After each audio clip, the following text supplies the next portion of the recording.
Welcome to YouTube tutorial. In today's we show you how to integrate a Modbus data source and set values on the Modbus controller via an interactive button.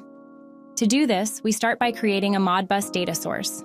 We give it a name, enter the IP address of the server or slave, and set the device ID.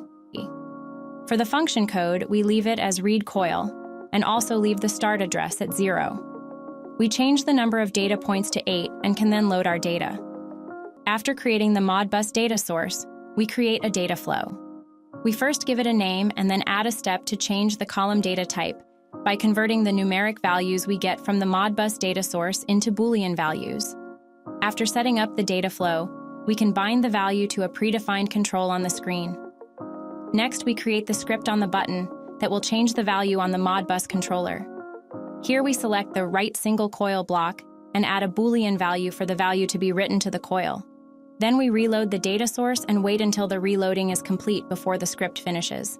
We can then copy this entire block and paste it into the second button, adjusting only the value to be written to the Modbus data source. Then we are done with our dashboard for today. In the preview, we can see how the values on the Modbus controller are changed via button clicks. In the video, you can find links to our template page, where you can download the project file and the corresponding article on our help page. Thank you for watching.